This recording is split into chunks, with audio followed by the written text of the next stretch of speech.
Bonjour à tous, on se retrouve aujourd'hui pour une présentation d'achat Blu-ray concernant le réalisateur Max Pécasse. C'était donc un réalisateur et producteur français né le 25 avril 1925 à Lyon. Vers 12 ans, il a déjà la possibilité de réaliser quelques courts-métrages avec une petite caméra personnelle. Mais après la Seconde Guerre mondiale, il passe aux choses sérieuses. Donc à 22 ans, il devient assistant administrateur de tournées théâtrales avant de faire ses premiers pas au cinéma comme assistant réalisateur de 1947 jusqu'à 1959 au studio Marcel Pagnol sur plein de petites comédies de réalisateurs plus très connus comme Jacques Darrois, Maurice de Canonge et Alfred Rodeux.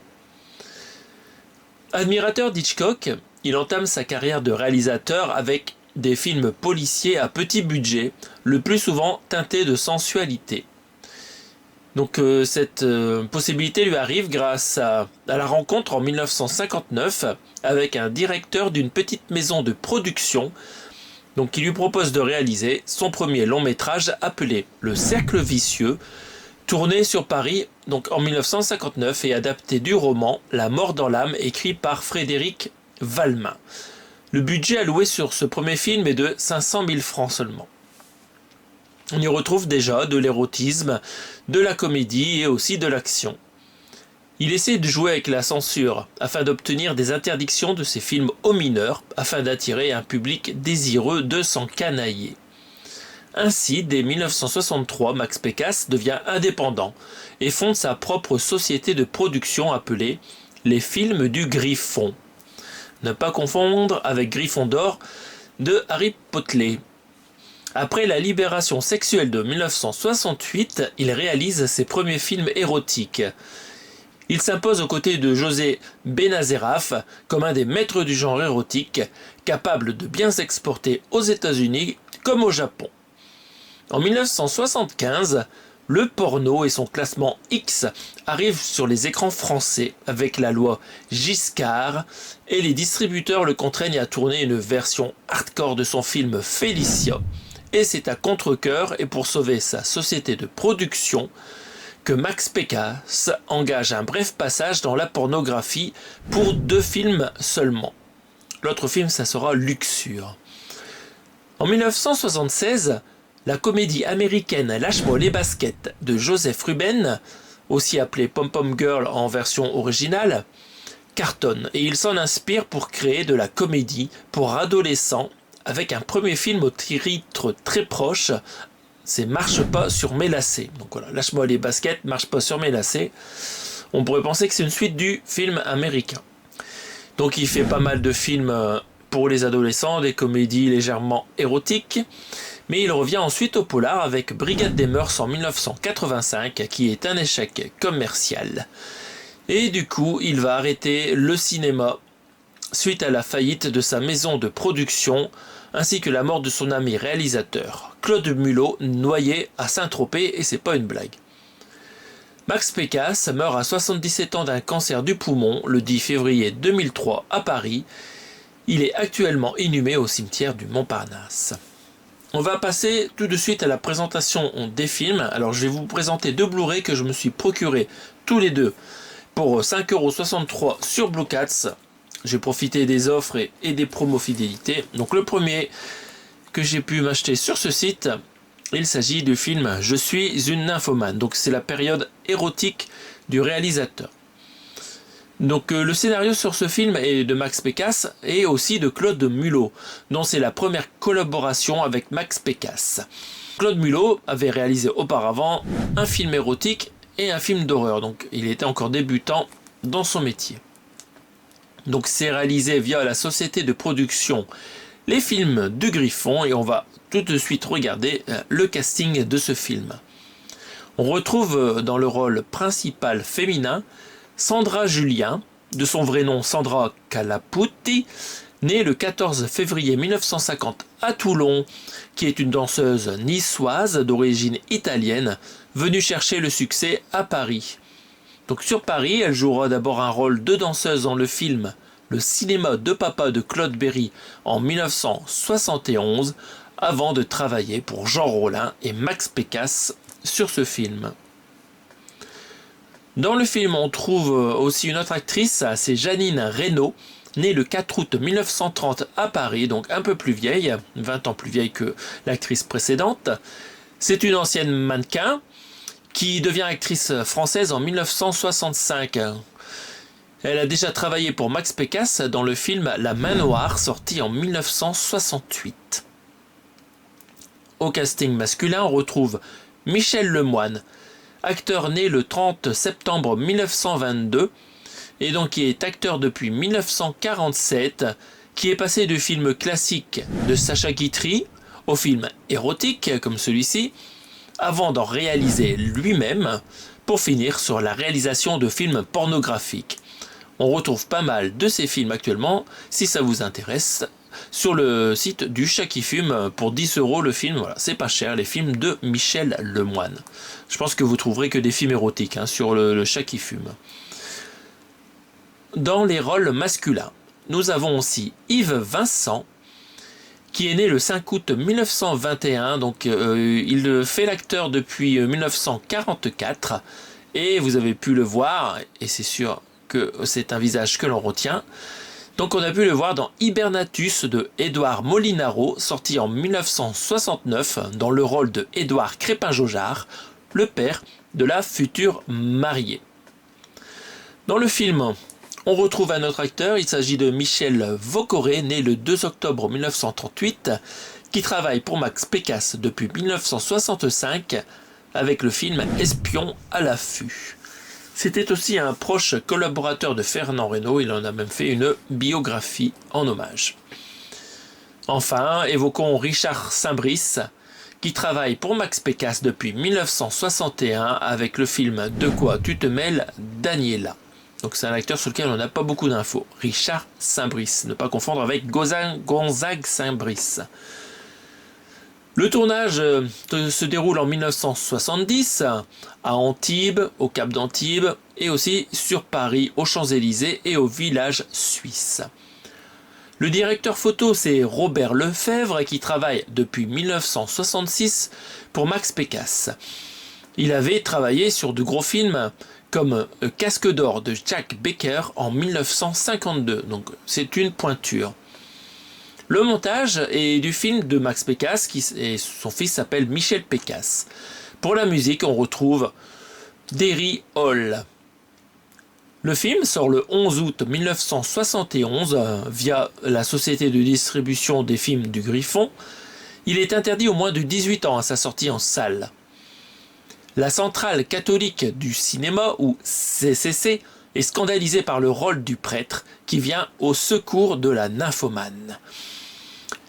La CCC, c'est un organisme français de contrôle de bienséance créé en septembre 1927 à l'instigation du pape Pie XI et chargé de labelliser les films dans tous les pays selon une cotation morale.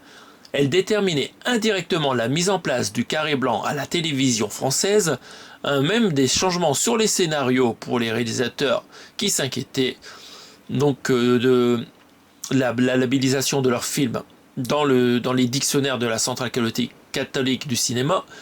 Et il y avait aussi des dialogues qui pouvaient être modifiés sur les films en importation avant leur passage à la télévision. Donc voilà, ça fait une grosse influence. Heureusement, ça a été démantelé, cette CCC. Donc on va regarder à quoi ressemble cette édition. On va d'abord déblister ça. Voilà, donc c'est, comme vous voyez, de la marée bleue classique. Donc là c'est sympa, là on voit tout de suite la jaquette est bleue. Donc ça rend plutôt bien. C'est parti. Donc là l'image n'est pas trop osée, ça devrait bien se passer. On reconnaît pas trop ce qui se passe dessus. Donc alors, on voit que c'est la collection brûlante de Max Pécasse, et en fait c'est édité par LCJ. Donc on a le nom du réalisateur en haut à gauche, et à droite, en haut à droite, la liste des acteurs principaux. En bas, nous avons le titre « Je suis une nymphomane » et le petit logo Blu-ray Disc qui vient un petit peu gâcher la sauce. Donc voilà, et ce film fait partie de la collection brûlante de Max Pécasse, il y en a d'autres dans la collection. Donc je vais vous parler d'illustration. Donc on a une photo qui a été un petit peu mis en rouge. Donc on voit une femme qui se mire dans un miroir et tout autour, comme une danseuse justement, qu'entoure cette dame. Voilà. Donc je suis un nymphomane, qu'est-ce que ça raconte? C'est une femme qui a un accident dans un ascenseur. Et suite à cet accident, elle devient frappadingue et devient nymphomane. Sur la tranche, donc, nous avons le logo et le CJ en bas. En haut, nous avons une petite photo. Et le reste, le titre du film, le nom du réalisateur. Donc à l'arrière, ça va, nous n'avons rien de choquant ici. On va pouvoir regarder ensemble. Donc c'est un classique de l'érotisme français. Nous avons 3 photos, donc a priori de la même actrice, donc c'est Sandra Julien. Nous avons les crédits en dessous des photos. Donc ça c'est des informations que je vous ai déjà données. Donc il y a d'autres acteurs qui sont nommés, mais franchement c'est des gens pas connus. Donc c'est a priori une version restaurée. Nous avons pour la partie sonore du DTS HD Master Audio 2.0 Dual Mono. Et le film fait 1h25, interdit aux moins de 16 ans. Voilà, pas plus d'infos. C'est du 16/9 1,85 pour les gens qui s'y connaissent. Nous allons regarder l'intérieur. Donc vous avez une jolie sérigraphie avec une danseuse nue en illustration. Donc c'est assez sympa. Et à gauche, une petite publicité qui vous permet d'avoir votre catalogue LCJ. Je ne sais pas si on peut le recevoir par la poste. Offre spéciale nouveau client, moins 10% sur votre première commande. Bon, moi j'ai acheté ces Blue Cats pour 5,63€. C'est pas cher pour du Blu-ray. Donc voilà, nous avons regardé ensemble ce premier film et j'en ai acheté un deuxième. Il s'agit de Club privé pour couple averti. Alors je peux vous montrer donc l'illustration parce qu'en fait ça a été une photo sur laquelle ça a été redessiné dessus. Donc là, bon, c'est une photo qui a été changée entièrement en illustration. Hein, on voit bien que c'est plus une photo, mais au départ c'est une photo. Je ne sais pas si c'est l'affiche du film ou on en reparlera. Enfin, je ne sais pas. Mais voilà, je vous donnerai. On verra les détails de l'édition après. D'abord, je vais vous présenter donc cet achat. Ce film, donc le scénario est uniquement de Max Pécasse cette fois, toujours produit via sa société Les Films du Griffon. Les dialogues sont de Michel Vaucoré, donc acteur qui a beaucoup joué avec Max Pécasse, hein, dont on a déjà parlé sur le film précédent. Donc, évoquons le casting de ce film. En premier rôle, on retrouve Philippe Gastet, né un 31 août 1938 à Boulogne-Billancourt et qui a joué principalement dans des films pornographiques et il a débuté dans le cinéma en 1962. L'actrice principale, c'est Eva Stroll ou Denise Roland. Donc elle avait pas mal de pseudonymes, cette dame, qui joue pour Max Pécasse depuis 1964 et son premier film c'était 5 filles en furie avec Max Pécasse. Après sa période de film érotique, on a pu l'entendre dans des doublages de séries américaines comme Urgence ou Sliders. Notre actrice principale du film, c'est Chantal Arondel, née le 7 février 1953 et morte le 26 mars 1989. On avait pu la voir précédemment dans le journal érotique d'un bûcheron de Jean-Marie Paillardy le 15 mai 1973. Le dialoguiste joue aussi dans le film, donc il ne doit pas avoir beaucoup de dialogue, je pense, c'est Michel Vaucoré. On a un autre acteur, c'est Henri Serre, né le 26 février 1931 et mort le 9 octobre 2023, qui était d'abord un chanteur français, puis un acteur révélé par le rôle de Jim dans le film Jules et Jim de François Truffaut en 1962. Donc il a joué dans quelques films érotiques, pas beaucoup. Et on a pu aussi le voir dans Fantomas contre Scotland Yard en 1967. Dans les rôles féminins, nous avons Anne Libert, une actrice belge née le 21 juillet 1946. Elle a fait l'essentiel de sa carrière en France tout au long des années 70 dans le cinéma d'exploitation et la comédie érotique. Elle avait pourtant débuté sur le film Le vice et la vertu de Roger Vadim en 1963, mais elle a vite travaillé pour Jess Franco, dont le film Quartier de femmes en 1972 et plein d'autres films de Jess Franco. Enfin, au casting, nous avons Paul Bisiglia, un acteur français sûrement d'origine italienne vu son nom, né le 30 juillet 1928 à Alger et mort le 18 avril 2010 à Nanterre, et qu'on a pu voir dans Le gendarme de Saint-Tropez de Jean Giraud en 1964, dans Hibernatus dans le rôle du curé en 1969, et en 1973 dans Les aventures de Rabbi Jacob de Gérard Houry dans le rôle d'un pompiste. La photographie sur ce film Club Privé est encore une fois de Robert Lefebvre, le montage encore une fois de Michel Pécasse et la musique encore et toujours de Derry Hall. Ce film sort le 16 janvier 1974 pour le plaisir des spectateurs parisiens. On va déblister cette édition. Alors je serai obligé de censurer certains passages de la vidéo pour vous éviter la vue de grosses doudounes. Eh oui. Donc si vous voulez en voir plus, n'hésitez pas à acheter cette édition sur Blue Cats, je pense qu'il lui en reste, ou sinon sur LCJ. Donc on retrouve un amarré bleu avec heureusement une jaquette à tendance bleue, donc ça rend plutôt bien. Nous avons le bandeau en haut, la collection brûlante de Max Pécasse qui est cette fois en jaune. Et sinon, même principe, le logo Blu-ray Disc et quelques crédits. Donc on voit une dame devant le Moulin Rouge. Je ne sais pas si c'est Chantal Arondel ou Eva Stroll. Voilà. Sur la tranche, on retrouve cette fois-ci une petite vignette avec un rappel de l'actrice qui est en recto. Le logo LCJ.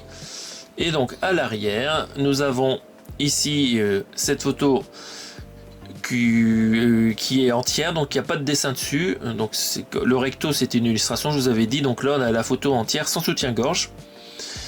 Et à droite donc on a deux acteurs voilà, dans des positions plus ou moins coquines. Le résumé du film on va le lire ensemble. Lise et Marcel s'aiment d'amour tendre.